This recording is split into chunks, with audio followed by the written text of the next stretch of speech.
The letter was a knife, its words slicing through my heart. David, I'm gone. I took the money, Evan's college fund, for a new life with Mark. Don't look for me. My wife, Sarah, had vanished, leaving our 10-year-old son, Evan, and me in our quiet Portland home, the echoes of her betrayal louder than the rain outside. I'm David Miller, 38, a carpenter who builds with love, and in that moment, my world crumbled. But this is the story of how a father and son rose from ruin, forging a bond stronger than any lie. Portland's rain was a relentless curtain, drumming against the windows of our modest Selwood home as I stood in the kitchen, the letter trembling in my hands. It was a Thursday evening, the kind where the smell of cedar from my workshop usually mingled with Sarah's cooking. But tonight, the house was silent, hollow. I, David Miller, 38, a carpenter who crafted furniture with the care of a poet, had just discovered that my wife of 12 years had not only left me, but had stolen Evan's college fund. $32,000, every penny we'd saved for our 10-year-old son's future, and fled with her boyfriend, Mark. The betrayal wasn't just a crack in our marriage. It was a sledgehammer to the life I'd built. As I looked at Evan, playing with his toy trains in the living room, I knew I had to protect him, even as my own heart bled. Sarah and I had met in a Portland coffee shop, her laugh bright, my hand shy with sawdust. She was a graphic designer, vibrant, ambitious, and I was steady, content to build tables and dreams. Evan came 2 years later, his blue eyes a mirror of mine, his giggle our glue. We weren't perfect, her late nights, my long workshop hours, but I thought we were solid, a family framed by love. The signs were there, I see now. Her distance, her phone always angled away, her excuses about client dinners. I trusted her, blind to the storm brewing. That letter, left on the counter beside Evan's half-eaten cereal, was her confession, her escape, and my undoing. David, I'm gone. It began, her handwriting sharp, unapologetic. I took the money, Evan's college fund, for a new life with Mark. Don't look for me. I'm sorry, but I couldn't stay. My breath caught, my knees buckled, and I gripped the counter, the world tilting. $32,000. Years of overtime, skipped vacations, my father's small inheritance gone. For Mark, a name I vaguely knew, a friend from her firm. The betrayal wasn't just her leaving. It was the theft of Evan's future, the erasure of our trust. I checked the bank account, my fingers numb, the balance a mocking zero. She drained it 2 days ago, while I'd been teaching Evan to Santa birdhouse. Evan's voice broke the silence, small but piercing. Dad, where's Mom? He stood in the doorway, his train clutched, his eyes wide. My heart shattered again, the lie I wanted to tell stuck in my throat. I knelt, my hands on his shoulders, his warmth a lifeline. Mom's gone for a bit, I said, my voice steady, though my chest burned. But we're okay, buddy. You and me. He nodded, his trust unwavering, and I hugged him, his hair soft against my cheek, vowing to shield him from this pain. I called my sister Lisa, my voice raw. Sarah's gone. I said, the words foreign sharp. She took Evan's college fund, everything. I don't know what to do.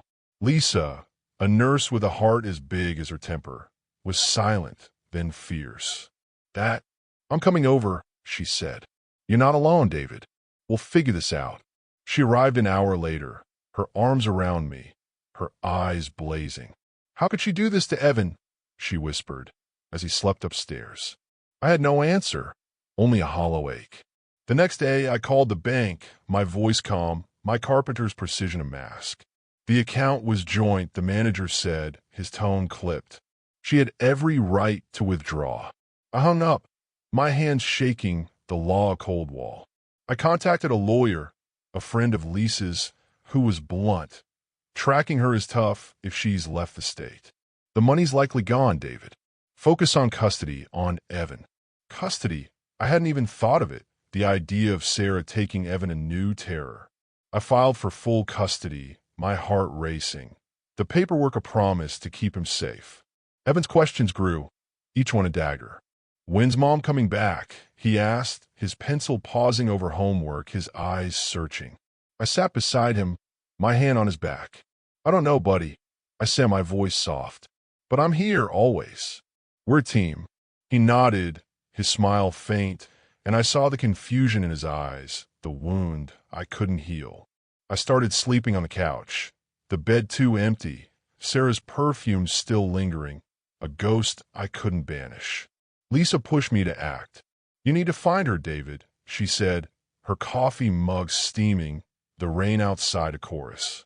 "Not for you, for Evan. He deserves answers." I nodded, my jaw tight, and hired a private investigator, a gruff man named Paul, who took my last savings. "She's in California, maybe San Diego," he said after a week, his voice flat. "With Mark. The money's probably spent, car, apartment. I'll keep digging." The news was a punch, but it sharpened my focus. I didn't want the money back. I wanted Evan to know I'd fought for him. I kept working, my workshop a refuge, the smell of cedar grounding me. I built a chair for Evan, his name carved into the back, each cut a promise. My clients noticed my silence, my hands steadier than my heart. "You okay, David?" asked Mrs. Larson, picking up a table. I smiled, my voice low. "Just building through it." She nodded, her eyes kind, and I felt a spark of resilience, a whisper that I could rebuild. That night, I sat with Evan, his train scattered, his laughter rare but precious. "Dad," he said, his voice small, "are we going to be okay without Mom?" I pulled him close, my tears hidden, my voice firm. "We're going to be better, Evan. You and me, we're unstoppable." He smiled, his trust my fuel, and I knew this was just the start. Sarah had broken us, but I'd build something stronger for Evan, for us. Portland's rain fell, the city a canvas of hope, and I began to sketch a new life, one board at a time. Portland's rain was a steady pulse. The Selwood neighborhood cloaked in mist as I sat in my workshop, the scent of cedar sharp, my hands sanding the chair I'd carved for Evan, his name etched in the wood. 2 weeks had passed since Sarah's letter shattered my world, revealing she'd emptied our 10-year-old son's college fund, $32,000, and fled with her boyfriend, Mark. David Miller, 38, a carpenter who built with heart, was grappling with betrayal's raw edges, my trust in tatters, my focus on protecting Evan. The private investigator's lead, Sarah in San Diego, offered a thread, but new challenges loomed. Evan's growing pain, financial strain, and a legal battle that tested my resolve. Yet in the quiet moments with my son, I found a spark of strength, a vow to rebuild our life, one steady cut at a time. The house was a shell, its warmth stolen by Sarah's absence. Evan's toys littered the living room, his trains a reminder of the boy who needed me to be whole. I kept routines, pancakes for breakfast, bedtime stories, my voice steady, my heart a storm. But Evan's questions cut deeper now. "Dad, did Mom leave because of me?" he asked one morning, his cereal untouched, his blue eyes wide with fear. I knelt, my hands on his shoulders, his warmth grounding me. "No, buddy," I said, my voice firm, though my throat burned. "Mom made her own choices. You're the best thing in my life, and I'm never leaving." He hugged me, his arms tight, but I saw the doubt in his eyes, a wound I couldn't fully heal. I vowed to shield him, but the truth was a weight I carried alone. Lisa, my sister, was my rock, her visit's a lifeline. "David, we're doing amazing with Evan," she said, her nurse's hands busy chopping vegetables for dinner, the kitchen warm with her presence. "But you're carrying too much. Let me help with bills, anything." I shook my head, my jaw tight. "You've got your own kids, Lisa," I said, stirring soup, the steam rising. "I'll manage." But managing was a lie. My carpentry business was steady, but Sarah's theft left us bare. Mortgage payments loomed, Evan's school supplies stretched my budget, and the PI's fees drained my savings. I worked late, crafting tables, my hands steady, my mind racing. Could I rebuild Evan's fund? Could I keep our home? A new tension hit when Paul, the PI, called, his voice gruff. Sarah and Mark are in San Diego, renting a condo, he said. The money's mostly gone. Car, furniture, some gambling debts Mark had. She's working freelance, but they're not hiding. Wanting to keep digging. I gripped the phone, my workshop dim, the rain loud. Yes, I said, my voice low. I need to know if she's coming for Evan. The thought of Sarah claiming custody was a fresh terror, her betrayal now a threat to my son. Paul agreed, but his next words were a blow. It'll cost more, David. You tapped out. I hung up, my hands shaking, the reality stark. I couldn't afford answers, but I couldn't afford silence either. Evan's school added pressure. A call from his teacher, Mrs. Carter, her voice gentle but firm. David, Evan's struggling, she said. He's quiet, not engaging. He drew a picture of your family, without Sarah. Can we meet? My stomach churned, guilt a heavy knot. I met her, the classroom bright with posters, Evan's desk a small island. He's grieving, she said, showing me the drawing. Our house under a stormy sky, Sarah's figure erased. Talk to him, David. He needs you. I nodded, my throat tight, and took Evan to the park, the swings creaking, the air cold. Buddy, I said, pushing him gently, I know this is hard. You can tell me anything, okay? About Mom, about how you feel. He swung, his voice small. I miss her, but I'm mad. Why'd she take my college money, Dad? The question was a knife, his innocence a mirror to my failure to protect him. I stopped the swing, knelt, my eyes level with his. She made a mistake, I said, my voice steady. But I'm going to make sure you have everything you need. We're building something new, you and me. He nodded, his hand in mine, and I felt a spark, resilience, his and mine growing. Lisa pushed me to fight smarter. Get a lawyer, David, she said, her eyes fierce, as we sat in her car, the rain a blur. Sarah can't just walk away with that money. And Evan needs stability, legal custody now. I agreed, meeting Lisa's lawyer friend, Karen, who was sharp, empathetic. You've got a strong case for full custody, she said, her office cluttered with files. Sarah's abandonment and theft help. But if she fights, it'll be costly emotionally and financially. I signed the papers, my heart heavy, my savings gone, but Evan's safety was worth everything.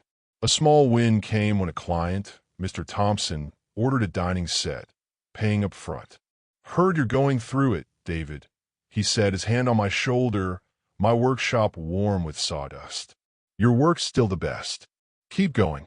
The money eased the mortgage, a breath of relief, but the weight remained.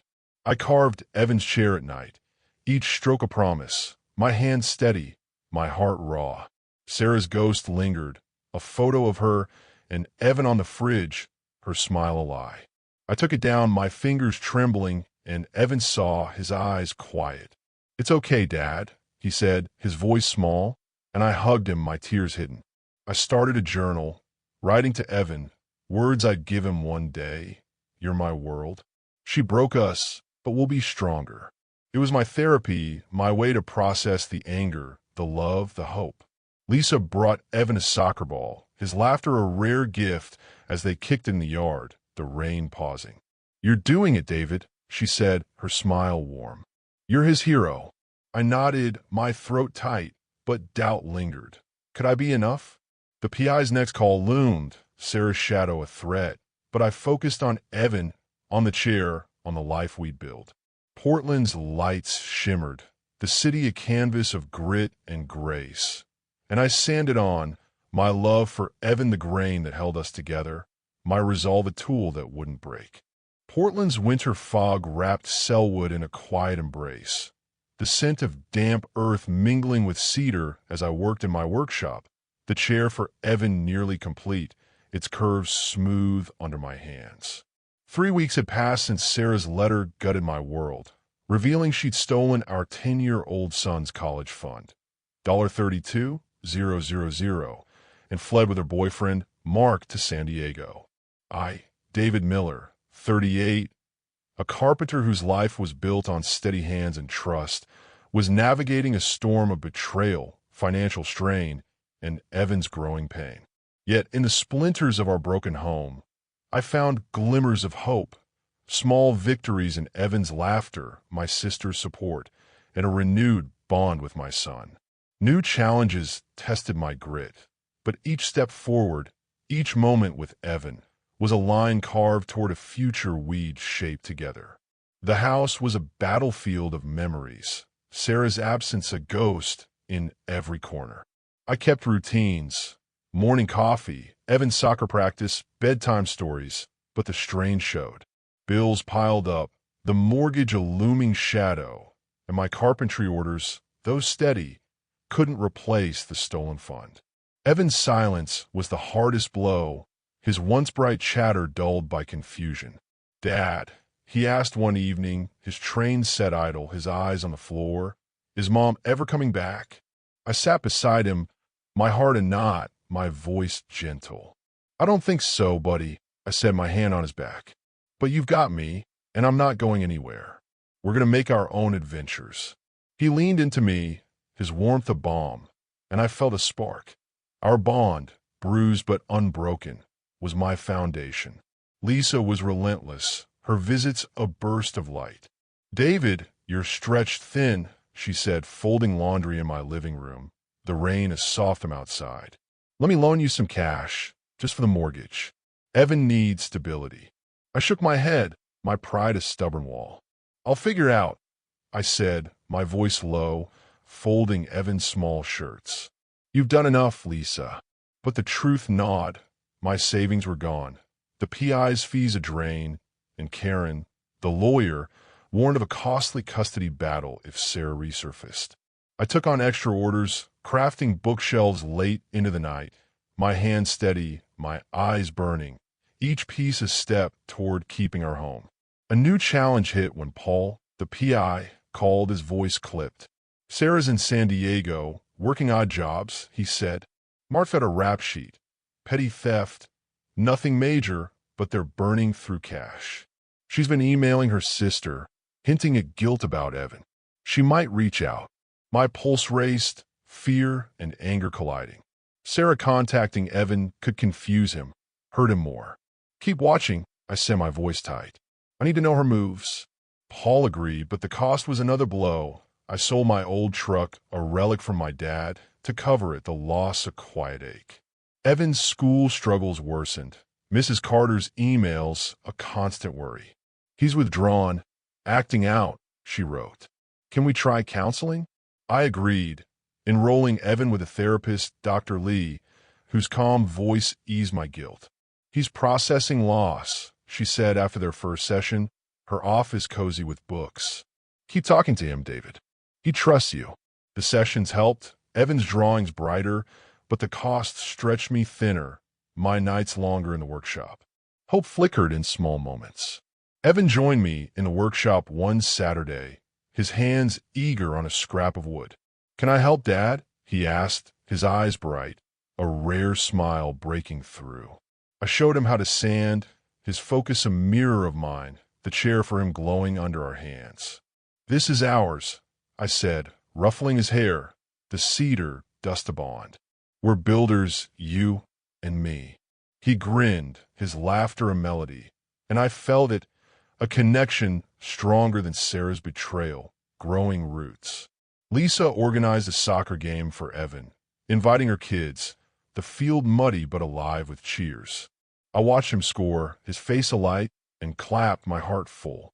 "You're his hero, David," Lisa said, her arm around me, the rain holding off.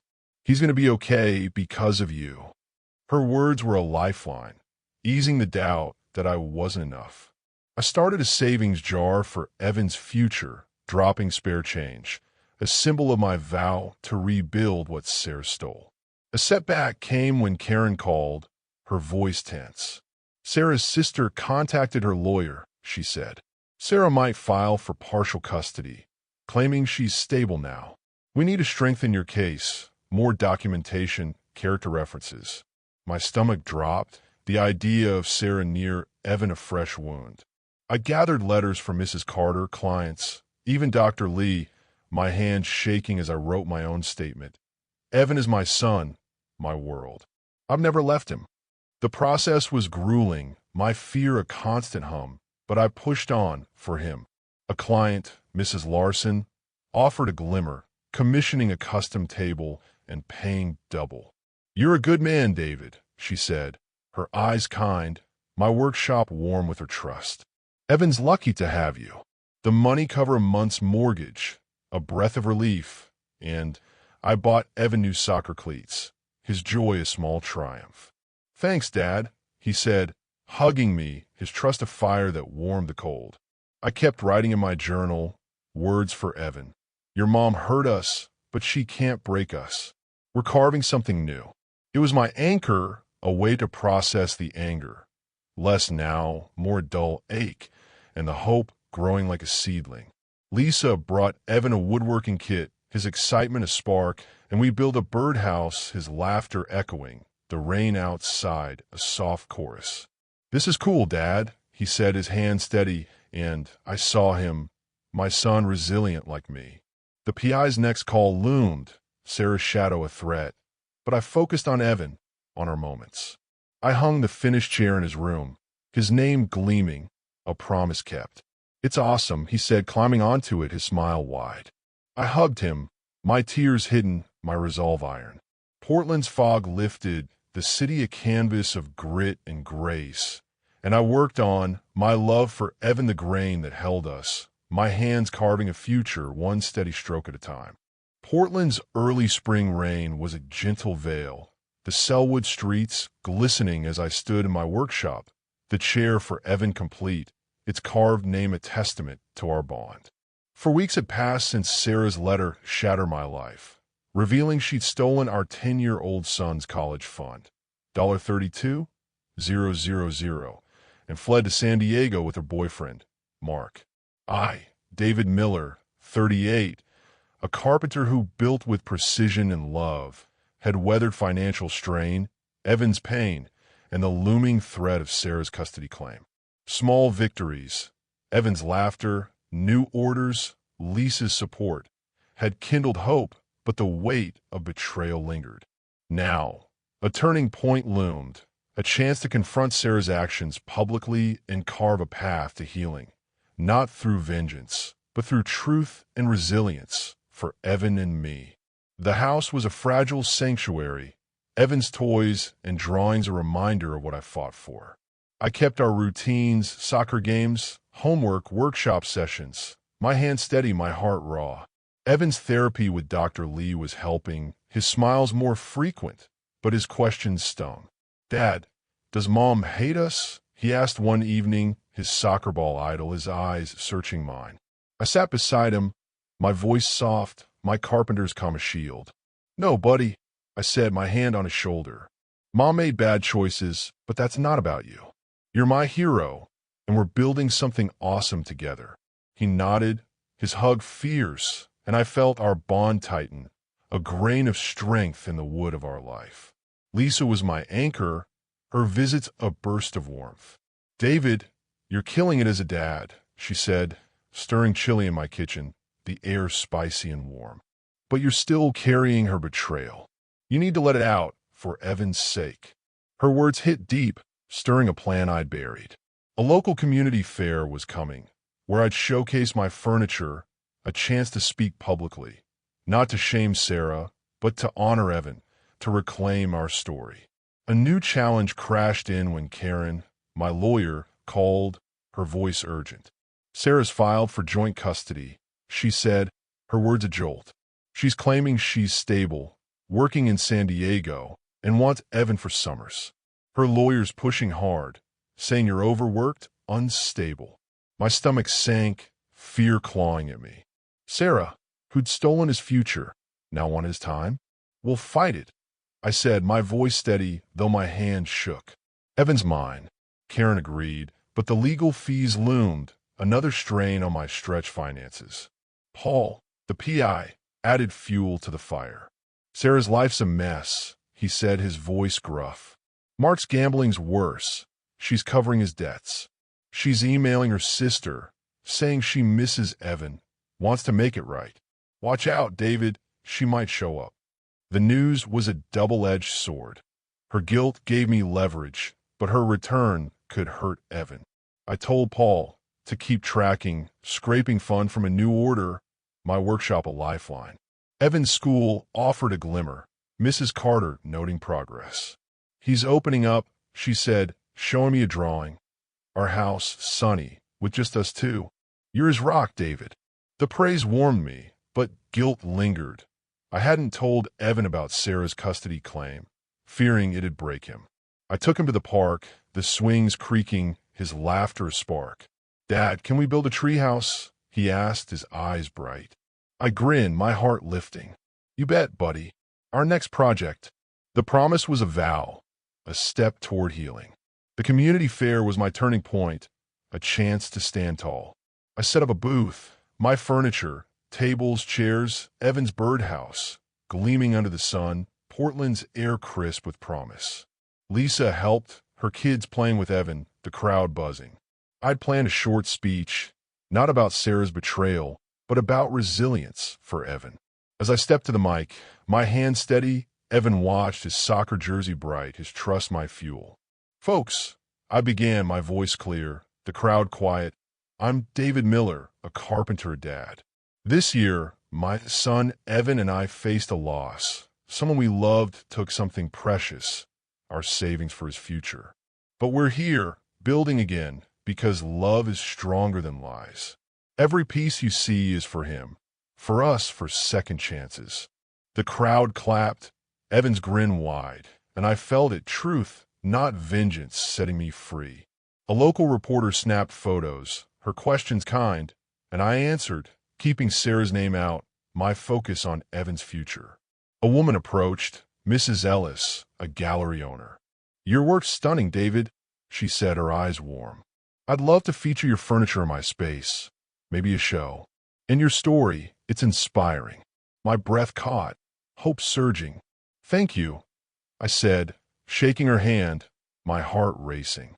The offer was a lifeline, a chance to rebuild Evan's fund, to secure our home. But tension spiked when Karen called post-fair, her voice grim. "Sarah's lawyer sent a letter. She wants to meet Evan, supervised, next week. She's pushing for visitation, saying she's changed. You can refuse, but it'll escalate the case." My pulse pounded, anger flaring. Sarah, who'd abandoned him, now wanted access? I met Karen, my hands clenched. "She doesn't get to hurt him again," I said, my voice low. "What's my move?" Karen outlined options. Mediation, court, but urged caution. "Show you're stable, David. Your fair speech helps, keeping the dad Evan needs." I took Evan to the workshop, his treehouse sketches scattered, his excitement a balm. "This is going to be epic, Dad," he said, sanding a board, his hands small but sure. I watched him, my love a shield, and decided he deserved to know. "Buddy," I said, sitting him down, "Mom might want to see you soon. I'm fighting to keep you safe, but you get a say. What do you want?" He looked down, his voice small. "I don't know, Dad. I'm scared she'll leave again." My heart broke, but I hugged him, my voice firm. "You don't have to decide now. I've got you always." His nod was enough, his trust my guide. Lisa brought dinner, her eyes proud. "That fair speech, David, you owned it," she said, passing mashed potatoes, Evan giggling with her kids. "You're showing Evan what strength looks like." I smiled, my throat tight, her belief a spark. I wrote in my journal, "Evan, we're not just surviving, we're building. You're my reason." Portland's rain softened, the city a canvas of grit and grace, and I worked on, my love for Evan, the grain that held us, my hands carving hope, one steady stroke at a time. Portland's spring sun broke through the clouds, casting golden streaks across Selwood streets as I stood in our backyard, the frame of Evan's treehouse rising, its beams sturdy under my hands. 5 weeks had passed since Sarah's letter shattered my world, revealing she'd stolen our 10-year-old son's college fund, $32,000, and fled to San Diego with her boyfriend, Mark. I, David Miller, 38, a carpenter who built with heart, had faced betrayal, financial ruin, and Sarah's custody threat, but small victories. Evan's laughter, the community fair speech, a gallery offer, had kindled hope. Now, as we neared closure, I confronted Sarah's shadow, secured our future, and built a new beginning with Evan, proving that love could mend what lies broke, stronger than before. Our home was a haven again, Evan's drawings and soccer trophies brightening the walls, Sarah's ghost fading. I kept routines, breakfast banter, workshop nights, my hand steady, my love for Evan a compass. His therapy with Dr. Lee was working, his smiles frequent, his trust in me a foundation. "Dad," he said one morning, his cereal bowl empty, "I like our life now. Just us." My heart swelled, his words a balm, and I ruffled his hair, vowing to make that life unshakable. Lisa, my sister, was a constant light, her support unwavering. "You're a rock, David," she said, helping paint the treehouse, her jeans splattered, Evan giggling nearby. "You turned pain into something beautiful." I nodded, my throat tight, her pride fueling me. The gallery deal with Mrs. Ellis was a game changer. My furniture showcased in her space, orders pouring in, enough to start a new college fund for Evan. "Your story sells as much as your work," she said, her gallery bustling, my chairs gleaming. The money eased the mortgage, a breath of freedom, but Sarah's custody claim loomed, a final hurdle to our peace. Karen, my lawyer, called with news, her voice calm. "Sarah's backing off," she said. "Her lawyer says she's struggling. Mark left her, she's broke, and her sister's pushing her to drop the custody fight. She wants to meet Evan, supervised, to apologize." "Your call, David." My pulse raced, anger and pity clashing. Sarah, who'd stolen his future, now sought forgiveness? I met Karen, my hand steady, my mind clear. "Evan decides," I said, my voice firm. "I'll protect him, but he deserves a voice." I sat Evan down, the treehouse frame glowing outside, his eyes curious. "Buddy," I said, my voice gentle, "Mom wants to see you to say sorry. You don't have to, but I'll be there if you want. What do you think?" He fiddled with his soccer ball, his voice small. "I want to hear her, Dad, but I want to stay with you." My heart ached, his courage a mirror, and I hugged him, my resolve iron. "You got it, champ. We do this together." The meeting was set at a neutral park, Dr. Lee present, the air crisp with spring. Sarah arrived, thinner, her eyes tired, her vibrance gone. Evan stood beside me, his hand in mine, his bravery humbling. "Evan," she said, her voice breaking, "I'm so sorry. I hurt you, took your money. I was selfish. I love you, but I know I failed you." Her tears fell, genuine but late, and Evan listened, his face still. "I don't hate you," he said, his voice steady, my heart swelling. "But Dad's my home. Don't leave again." She nodded, her hands trembling, and left, her shadow smaller. Dr. Lee squeezed my arm, her voice soft. "He's strong because of you, David." Evan hugged me, his smile faint but real, and I knew we'd faced her truth and won, not with anger, but with love. The legal battle ended, Sarah relinquishing custody, Karen's work sealing Evan's place with me. "You're his father, legally, forever," she said, her smile warm. I paid her with gallery earnings, my gratitude deep, and started a trust for Evan, small but growing, each dollar a promise. My workshop thrived, clients drawn to my story, my hands crafting hope. I taught Evan more, his treehouse nearly done, his laughter a song. "This is our castle, Dad," he said, hammering a nail, his focus sharp, and I grinned, my love a blueprint. Lisa organized a community barbecue, our yard alive with neighbors, Evan's friends, Mrs. Carter, even Mrs. Ellis. I spoke, my voice clear, the treehouse behind me. "Evan and I lost a lot," I said, his hand in mine, the crowd quiet. "But we gained more, each other, you all a new start. Thank you for lifting us." The applause was warm, Evan's grin wide, and I felt it. Closure, not as an end, but a beginning, our story ours to write. I started a mentorship program teaching kids carpentry. Evan, my assistant, his pride a spark. "You're like a superhero, Dad," he said, sawdust in his hair, and I laughed, my heart full, seeing my father kid's father in him, his lessons of resilience echoing. I wrote in my journal, words for Evan. "You taught me love is stronger than loss. We're builders forever." Portland's sun rose, the city a canvas of grit and grace, and I built on. Our home a fortress of love, our future a masterpiece. One evening, by the treehouse, Evan asleep inside, I looked at the stars, Portland's sky endless. I thought of Sarah, a shadow faded, and my father, who taught me to carve true. "Evan," I whispered, my voice a vow, "betrayal broke us, but love rebuilt us, stronger than oak. We're a family, not by chance but by choice, and I'll build you a world where you soar." To you, listening, pain can splinter your heart, but love is the grain that holds. Choose it, build it, and you'll stand taller than any lie. I did, and I'm here still carving, still loving, still David.